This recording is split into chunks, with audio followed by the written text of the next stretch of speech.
Supreme court के chief justice Suryakant ने देश के युवाओं को परजीवी बोला है, यानी जो दूसरों के भरोसे जिंदा है। इतना ही नहीं, उन्होंने ये भी कहा कि कुछ कॉकरोचेस की तरह यानी तिलचट्टों की तरह युवा हैं जिनको रोजगार नहीं मिलता, अपने पेशे में कोई स्थान नहीं मिल पाते, यानी निठल्ले हो जाते हैं। तो उनमें से कुछ मीडिया में चले जाते हैं, कुछ सोशल मीडिया में चले जाते हैं, कुछ आरटीआई कार्यकर्ता बन जाते हैं और कुछ अलग तरह के एक्टिविस्ट बन जाते हैं और फिर ये सब हमला करना शुरू कर देते हैं। यानी इनका कहना है कि देश में ऐसे बहुत सारे परजीवी कॉकरोच हैं, तिलचट्टे हैं जो कि व्यवस्था पर हमला करते हैं। अब हुजूर के इस बयान को लेकर कल से खूब चर्चा हो रही है, चौतरफा आलोचना हो रही है और लोग जमकर सवाल कर रहे हैं, क्योंकि सवाल तो होना ही चाहिए। हुजूर ने इतने बड़े पद पर बैठकर बात ही ऐसी कह दिया है, तो हमने सोचा कि क्यों न इस मामले का बढ़िया पोस्टमार्टम ही कर दिया जाए, क्योंकि उसके बिना बात पूरी समझ में आएगी नहीं। हुजूर ने जो कहा है वो बात आई गई नहीं हो सकती। इनकी बातों में वही झलक रहा है जो व्हाट्सएप यूनिवर्सिटी, गोदी मीडिया और IT सेल के गुर्गों की बातों में झलकता है। और प्रधानमंत्री ने सदन में खड़े होकर एक बार परजीवी शब्द का इस्तेमाल किया था, याद तो होगा ही। अब हुजूर भी सुप्रीम कोर्ट में बैठकर कर रहे हैं, मगर हुजूर कम से कम अपने पद की लाज तो रखते। तो आइए देखते हैं कि देश में अगर बेरोजगारी है तो उसका जिम्मेदार कौन है और हुजूर क्या कर रहे हैं उस बारे में, इनकी क्या जवाबदेही थी, स्वयं किस तरीके से यहां तक की यात्रा कर पाए हैं और यात्रा करने के बाद क्या कर रहे हैं, किस तरीके से हुजूर की व्यवस्था से सत्ता और सेठों को लगातार लाभ मिल रहा है, भारत की जनता और लोकतंत्र को मिला बाबा जी का ठुल्लू। और इस वीडियो के आखिर में मैं ये भी बताऊंगा कि असल में देश का तिलचट्टा कौन है, यानी कॉकरोच कौन है जो देश को चाट रहा है, असल में परजीवी कौन है। इसलिए आप सभी लोगों से अनुरोध है कि वीडियो को आखिर तक देखिएगा। देश की न्यायपालिका के मुखिया की जबान से शायद इतिहास में पहली बार अपने देश के युवाओं के लिए ऐसे घटिया शब्द निकले हैं। बाकी अमृत काल में और न जाने क्या क्या निकलने वाला है, ये तो वक्त ही बताएगा, क्योंकि मैं बार बार कहता हूं कि अमृत काल में कौन किस हद तक गिर जाएगा इसका अंदाजा आप लगा ही नहीं सकते। आज लगेगा कि यही हद है, कल दूसरी हद बन जाएगी। सबसे पहले युवाओं की बात कर लेते हैं, इसके बाद हुजूर के व्यक्तिगत मामले पर आएंगे। हालांकि वो व्यक्तिगत है नहीं, मगर फिर भी कल वकीलों के किसी मामले पर सुनवाई करते हुए हुजूर ने कह दिया कि हजारों की संख्या में ऐसे फर्जी वकील हैं, बार काउंसिल ऑफ इंडिया कुछ करती नहीं है, मैं उनकी डिग्रियों की जांच कराऊंगा, CBI से जांच कराऊंगा। सवाल है कि अगर फर्जी डिग्री के वकील हैं तो आप जांच कराइए, जांच करानी चाहिए, जांच करा के उन्हें सजा दीजिए, फांसी दे दीजिए। आपके पास पावर है, जो करना है करिए। हालांकि फांसी तो नहीं दे सकते फर्जी डिग्री पर, मगर आपके सामने जो मुद्दा है उस पर विचार करिए, उस पर टिप्पणी करिए, उस पर फैसला सुनाइए। आप कहीं की बात कहीं लेके चले जाते हैं और देश के करोड़ों युवाओं को एक मुश्त आपने जनरल स्टेटमेंट देकर कॉकरोच और परजीवी बता दिया। चीफ जस्टिस ने कहा कि आज व्यवस्था पर हमला करने वाले बहुत सारे परजीवी मौजूद हैं, तिलचट्टों की तरह यानी कॉकरोच की तरह कुछ युवा हैं जिन्हें न तो रोजगार मिलता है, न ही पेशे में कोई जगह मिल पाती है। और ये लोग कुछ मीडिया में चले जाते हैं, कुछ सोशल मीडिया में, कुछ RTI कार्यकर्ता बन जाते हैं, कुछ एक्टिविस्ट बन जाते हैं और फिर हमला शुरू कर देते हैं। सवाल यह है कि आप दुनिया के सबसे बड़े लोकतंत्र के सबसे बड़ी अदालत के सबसे बड़े सीनियर जज हैं, आप इतने कमजोर हैं कि सवालों को, आलोचनाओं को हमले का नाम देते हैं और उन सवालों आलोचनाओं से इतने विचलित हो जाते हैं कि अपने पद की गरिमा भूल जाते हैं। तो मेरी समझ से ये कमजोरी देश के युवाओं की नहीं है, माफ करिएगा हुजूर, ये कमजोरी आपकी नजर आती है। और सबसे बड़ा सवाल ये है कि देश में अगर बेरोजगारी है, युवा बेरोजगार हैं, तो उसके लिए जिम्मेदार कौन है? बेरोजगारी क्यों आई है इतनी प्रचंड? क्या आपने कभी बेरोजगारी के पीछे के कारणों को समझने का प्रयास किया चीफ जस्टिस? अप्रैल 2026 में भारत में बेरोजगारी दर 6.5% से भी ज्यादा हो चुका है। देश में करोड़ों की संख्या में बेरोजगार युवा बैठे हैं, पढ़ लिख कर भी बैठे हैं। बेरोजगारी भी दो तरीके की होती है, एक शिक्षित बेरोजगारी, दूसरी अशिक्षित बेरोजगारी। शिक्षित करने के लिए स्कूल चाहिए, ऐसा स्कूल जहां मुफ्त में शिक्षा मिले, तभी तो सब पढ़ पाएंगे। जबकि आंकड़े बताते हैं कि पिछले 12 साल में, यानी जब से अमृत काल आया है, लगभग 1 लाख के करीब सरकारी स्कूल बंद हो गए। अब सोचिए कि जिस देश में 85 करोड़ लोग मुफ्त राशन के भरोसे जिंदा हैं, 100 करोड़ लोगों की जेब में खर्च करने के लिए पैसे नहीं हैं, महंगाई से जनता त्राहिमाम कर रही है, मुद्रास्फीति 8% से ऊपर चली गई है, वहां लोग पहले अपना पेट पालेंगे या फिर बच्चों को महंगे महंगे प्राइवेट स्कूलों में पढ़ा पाएंगे? क्या यह उनकी औकात के भीतर है? तो सवाल है कि जब 1 लाख के करीब सरकारी स्कूल बंद हो रहे थे तो आप कहां थे माननीय चीफ जस्टिस? क्या इस देश की सुप्रीम कोर्ट ने कभी भी इस मामले को उठाया? क्या आप आपने सरकारों से पूछा कि जब सरकारी स्कूल बंद होंगे तो गरीबों के बच्चे कहां पढ़ेंगे? जनसंख्या बढ़ती जा रही है, सरकारी स्कूल बंद होते जा रहे हैं। क्या आपने रास्ता तैयार नहीं किया या होने नहीं दिया स्कूलों को बंद करने का कि गरीबों के बच्चे पढ़ न पाए? और जब फीस दे सकते हैं उनको प्राइवेट स्कूलों की व्यवस्था एकदम चूस मारती है। और माननीय चीफ जस्टिस, आपके पिता तो खुद ही सरकारी विद्यालय में अध्यापक थे, आप भी तो सरकारी विद्यालय में पढ़े हैं, तो क्या आपको भी सरकारी शिक्षा यानी मुफ्त शिक्षा का महत्व मालूम नहीं है? यदि सरकारी विद्यालय देश की पुरानी सरकारों ने नहीं बनाया होता तो आपके पिताजी कहां पढ़ाते और आप कहां पढ़ते? मगर फिर भी आपने लाख के करीब सरकारी स्कूलों के बंद होने पर कोई एक्शन नहीं लिया हो तो बताइए चीफ जस्टिस।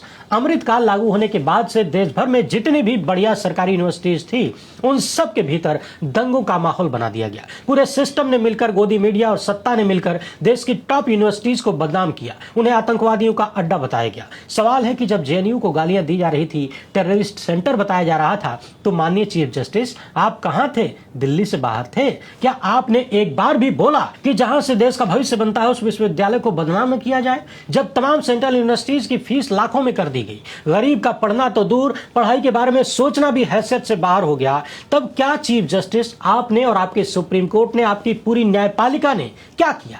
यानी एक तो पूरी व्यवस्था गरीब को शिक्षा से दूर करने में लगी हुई है और दूसरे जो किसी भी तरीके से लाखों की फीस देकर मेहनत करके पढ़ लिख भी ले, डिग्रियां भी ले तो भी नौकरी नहीं मिलती। आप लोग जरा कल्पना करिए कि ज्यादा नहीं, महज 12-13 साल पहले आईआईटी में जिनका सिलेक्शन हो जाता था तो पूरा खानदान छाती फुला के घूमता था, क्योंकि उनको भरोसा था कि अब उनकी तकदीर बदलने वाली है। लेकिन ये रिपोर्ट देखिए, आईआईटी की डिग्री लेने के बाद भी 38% छात्रों को प्लेसमेंट नहीं मिलता है। ये इस देश की हालत बन गई। सवाल है कि क्या ऐसे आंकड़ों पर कभी चीफ जस्टिस की नजर नहीं पड़ती है? यदि आईआईटी परीक्षा पास करके डिग्री लेने के बाद भी इस देश के युवा बेरोजगार हैं तो उसके लिए जिम्मेदार कौन है? आप देखिए कि इस देश में कौन सी ऐसी परीक्षा है जिसका पेपर लीक नहीं होता। ग्रुप डी से लेकर कांस्टेबल, एसआई और यहां तक कि बाबूगिरी और इंजीनियरिंग, मेडिकल तक के पेपर लीक हो जाते हैं।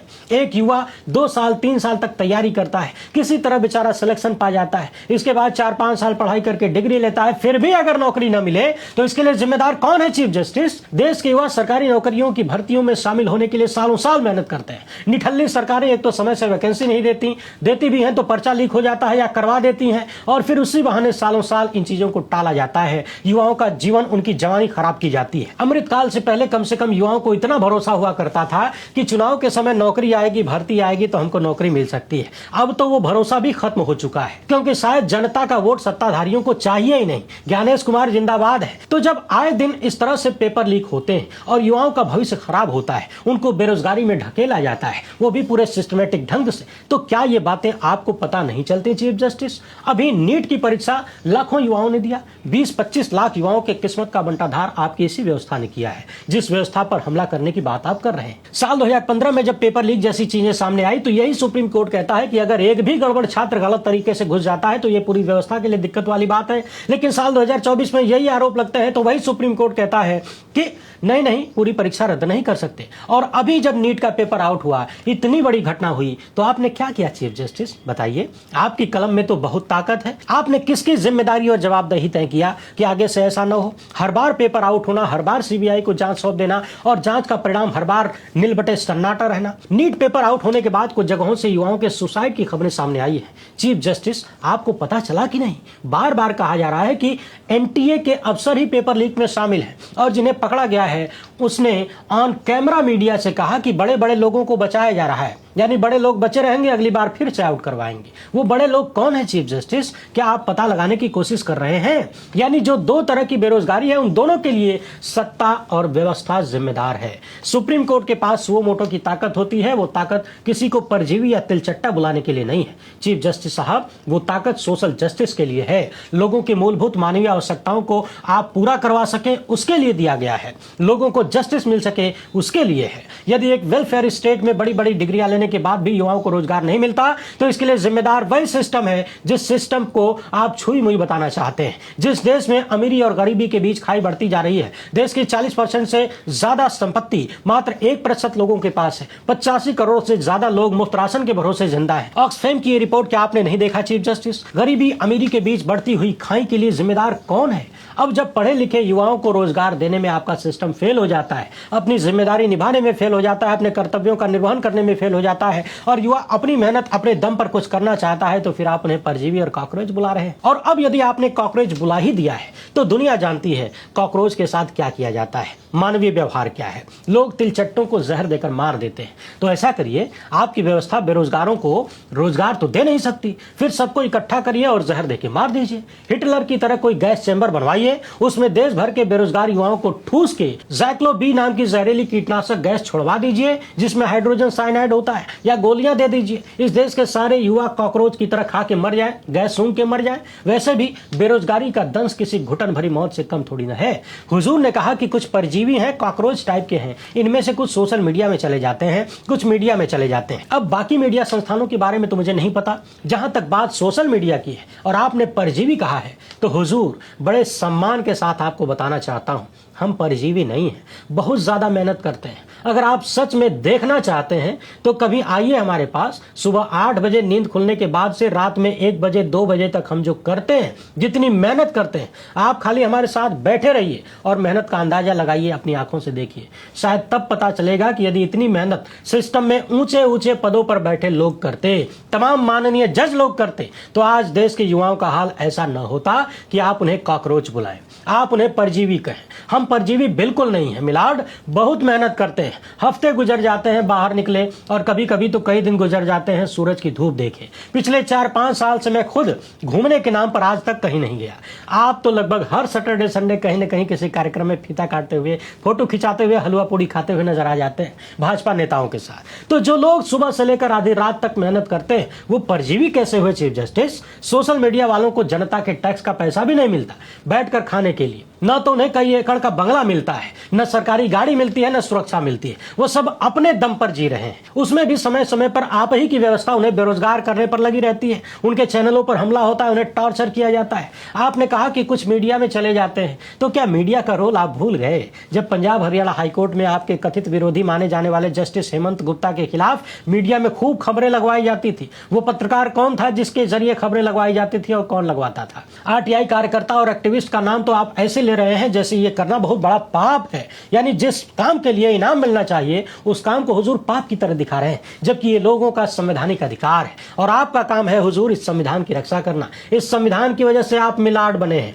मगर फिर भी आप इस तरह से देश के युवाओं को कॉकरोच और परजीवी बुला रहे हैं। क्या आप बताएंगे कि आपने देश के युवाओं को रोजगार देने या दिलाने के लिए अब तक कौन से प्रयास किए? क्या आपकी कोई जिम्मेदारी नहीं बनती एक संस्था के चीफ होने के नाते? बहरहाल अब आइए जरा वर्तमान चीफ जस्टिस की बात कर लेते हैं, क्योंकि देश के हर युवा के पास ऐसी किस्मत और ऐसी पकड़ नहीं होती जैसी मिलाड के पास रही है। मैं ये क्यों कह रहा हूं आप खुद ही देख लीजिए। साल 2019 में हुजूर के बारे में कारवा ने एक रिपोर्ट छापा था। इस रिपोर्ट में बताया गया कि जस्टिस सूर्यकांत पर बेहद गंभीर अनियमितताओं, संपत्तियों के सौदे, टैक्स चोरी और घूस लेकर जमानत देने के आरोप लगे थे। इनके खिलाफ शिकायतें लंबित थीं। एक बार फिर से सुनिए, गंभीर अनियमितता करने, संपत्तियों के सौदे में गड़बड़ी करने, टैक्स चुराने और घूस लेकर जमानत देने जैसी शिकायतें हुजूर के खिलाफ हुई थीं और उन पर फैसला नहीं हुआ, यानी शिकायतें लंबित थीं।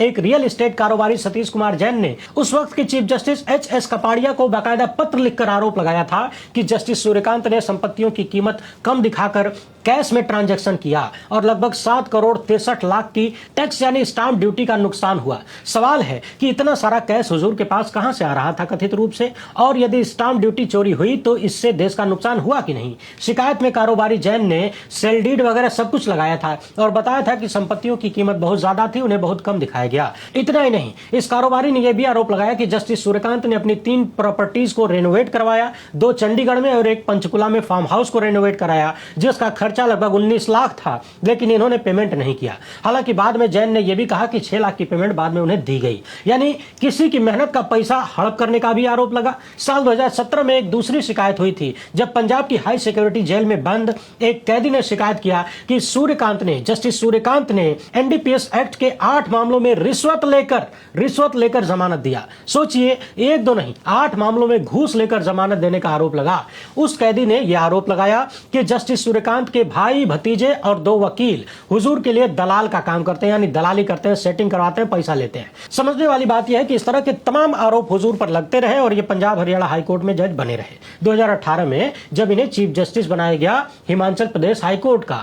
इतना ही नहीं, पंजाब हरियाणा हाईकोर्ट के ही जज ए.के. मित्तल जस्टिस सूर्यकांत से करीब 4 साल सीनियर थे, लेकिन उन्हें सुपरसीड करके जस्टिस सूर्यकांत को हिमाचल हाईकोर्ट का चीफ जस्टिस बनाया गया। ऐसी क्या विशेष क्वालिटी थी हुजूर के भीतर, ये तो हुजूर ही जाने। उस वक्त सुप्रीम कोर्ट के एक जज गोयल साहब ने इस पर आपत्ति भी जताया था और कहा था कि ए.के. मित्तल को ही जज बनाया जाना चाहिए, सूर्यकांत को नहीं।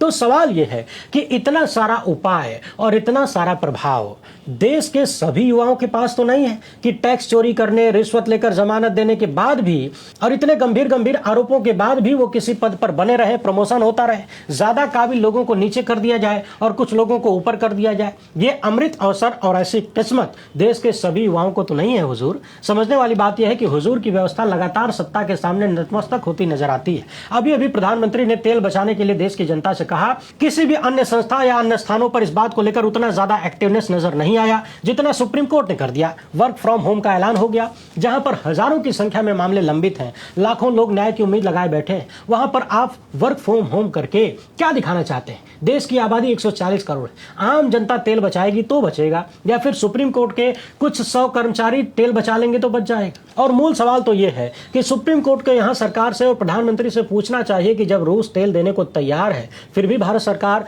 क्यों नहीं ले रही है? जानबूझकर देश की जनता को संकट में क्यों डाला जा रहा है? अभी हाल ही में खबर आई कि रूस से कोई गैस का जहाज आ रहा था, भारत सरकार ने मना कर दिया, लौटा दिया। क्या सुप्रीम कोर्ट को नहीं पूछना चाहिए कि जब देश में लोग गैस के लिए परेशान हैं, खाना खाने को मोहताज हैं, लाले पड़े हैं, सत्ता की क्या मजबूरी है कि मिलता हुआ गैस वापस कर दिया? क्या इसमें सुप्रीम कोर्ट की कोई जिम्मेदारी नहीं बनती? पिछले कुछ सालों का यह रिकॉर्ड रहा है कि देश के बड़े बड़े धन्ना सेठों का और सत्ताधारियों का मामला इन्हीं अदालतों से फटाफट निपटा दिया जाता है। एक बड़े सेठ का बेटे का मामला आया था, 3 हफ्ते के भीतर सुप्रीम कोर्ट ने कमेटी बनाई, जांच हुई, रिपोर्ट आ गई, सुप्रीम कोर्ट ने रिपोर्ट को देख भी लिया, पढ़ भी लिया और सेठ को परमानेंट रिलीफ दे दिया। जरा पता लगाइए कि आम आदमी के लिए क्या सुप्रीम कोर्ट कभी इतना एक्टिव हुआ? वहां के जज इतने एक्टिव हुए? देश की सत्ता में बैठे लोगों के परम मित्र ने अमेरिका में जाकर न जाने कितना मिलियन डॉलर वहां के युवाओं को रोजगार देने के लिए लगा दिया है, वो निवेश कर रहे हैं। क्या सुप्रीम कोर्ट की जिम्मेदारी नहीं बनती कि वो ऐसे सेठों से, सत्ता के मित्र सेठों से पूछे कि आपको अमेरिका के युवाओं की चिंता है, वहां की अर्थव्यवस्था की चिंता है, अपने देश की नहीं? अपने देश में खाली सरकारी संपत्तियों को लूटना है, कब्जा करना है, रद्दी के भाव खरीदना है, यहाँ जनता के टैक्स के पैसे से अपना कर्ज माफ करवाना है और फिर वही पैसा ले जाके अमेरिका में लगाएंगे। क्या न्यायपालिका की यह जिम्मेदारी नहीं थी चीफ जस्टिस? अभी हाल ही में हमने वीडियो देखा, संभवतः उड़ीसा का था, एक भाई, बुजुर्ग भाई अपनी बहन की अस्थियां कब्र से खोद कर लेके जाता है बैंक में दिखाने के लिए, मात्र 19,000 रुपए के लिए। बहन के खाते से निकालना था। बहन ने मरने से पहले बताया था कि भाई 19,000 रुपए मेरे खाते में है। सवाल है कि क्या इस देश की किसी न्यायपालिका ने सत्ता से पूछा कि जनता का हाल इतना खराब कैसे हो गया कि 19,000 के लिए कब्र खोदकर बहन के हड्डियों को बैंक में ले जाना पड़े? क्या इसमें न्यायपालिका की कोई जिम्मेदारी नहीं है? आपकी अदालतों से सेठों का मामला तुरंत फाइनल हो जाता है, सरकारों का तुरंत फाइनल हो जाता है, बार बार स्पष्ट रूप से दिखता है कि सत्ता को लाभ मिलता है। मगर जब लोकतांत्रिक महत्व के मामले जाते हैं, जहां जनता की बात आती है, वहां सब कुछ शून्य क्यों पड़ जाता है? चुनाव संबंधी कितने मामले अदालतों में लटके पड़े हैं? क्या आपको इसकी चिंता है? चुनाव आयुक्तों की नियुक्ति का केस ही कितने लंबे वक्त से लटका पड़ा है? पिछले साल होली के पहले आपने कहा था कि होली बात सुनेंगे, 2 होली गुजरने के बाद आपने मामले को दूसरी बेंच में ट्रांसफर कर दिया और अब वो बेंच कह रही है कि चुनाव आयोग के स्वतंत्र हुए बिना निष्पक्ष चुनाव नहीं हो सकता। तो क्या आपको इस बात की चिंता बिल्कुल नहीं थी चीफ जस्टिस कि दुनिया के सबसे बड़े लोकतंत्र में निष्पक्ष चुनाव नहीं हो रहे? जजों की नियुक्ति किस तरीके से गुपचुप हो रही है और कैसे कैसे लोगों को जज बनाया जा रहा है, जिन लोगों का नाम साल 2022 में ही रोक कर रखा गया था क्योंकि उनका रिकॉर्ड ठीक नहीं था, इतिहास ठीक नहीं था कथित रूप से, अब उनका नाम फिर से आगे बढ़ाया जा रहा है।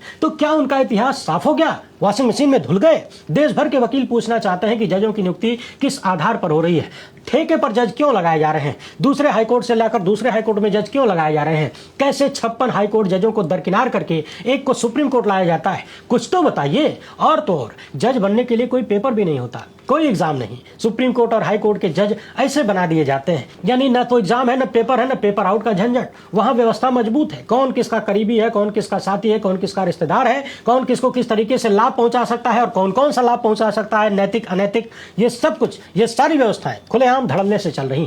क्या आपको नहीं लगता कि ऐसी चीजों से न्यायपालिका की साख खराब होती है? आप उसके बारे में क्या करते हैं चीफ जस्टिस, कुछ तो बताइए। बिहार में एसआईआर हुआ, याचिकाकर्ताओं ने आपसे बस इतना कहा कि एसआईआर वैध है या अवैध है इसका फैसला करिए। आपने उस सवाल को गायब कर दिया और सब कुछ उसी रास्ते पर चला जैसे चुनाव आयोग और भाजपा चाहते थे।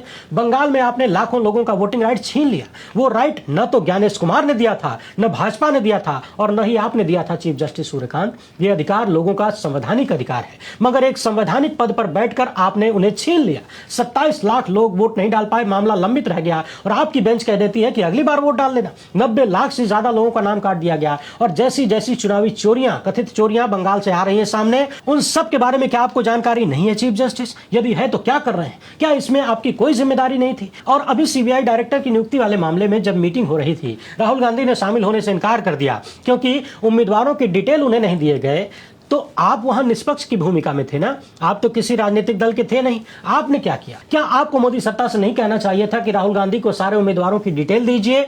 आपने क्या किया? क्या जिम्मेदारी है और क्या जवाबदेही थी वहां पर आपकी? चीफ जस्टिस की इन टिप्पणियों पर सुप्रीम कोर्ट के जाने माने अधिवक्ता प्रशांत भूषण कहते हैं कि मुख्य न्यायाधीश द्वारा युवाओं के खिलाफ की गई टिप्पणी बेहद दुर्भाग्यपूर्ण और कुछ हद तक सामान्य है। मैं समझता हूं कि आपके सामने उपस्थित युवा गैर जिम्मेदार हो सकता है, लेकिन इस तरह की सामान्य टिप्पणियां कार्यकर्ताओं के प्रति उनकी घृणा को, यानी आपकी घृणा को दर्शाता है, जो फांसीवादी सत्ताधारी व्यवस्था के दृष्टिकोण को भी प्रतिबिंबित करता है। यह एक गलत संदेश देता है। चीफ जस्टिस को माफी मांगनी चाहिए, स्पष्टीकरण देना चाहिए। आरजेडी सांसद मनोज कुमार झा ने तो बाकायदा लंबा चौड़ा प्रार्थना पत्र चीफ जस्टिस को लिख दिया है। देश भर के तमाम बुद्धिजीवी हुजूर के ऐसे बयानों से विचलित हैं। आपको बता दूं कि ये वो शब्दावली है जो आईटी सेल के नफरती चिंटू प्रयोग करते हैं। मुझे याद है अभी 2-4 दिन पहले ही किसी चिंटू ने एक्स पर मेरे लिए लिखा था कि तुम सपोले हो, तुम जैसों का सर कुचल देना ही एकमात्र उपाय है। अब आप बताइए कि उस नफरती चिंटू के कमेंट में और चीफ जस्टिस के कॉकरोच वाले कमेंट में क्या अंतर है? कॉकरोच को भी तो मार ही दिया जाता है ना। तो मैं भी माननीय चीफ जस्टिस से अनुरोध करना चाहता हूं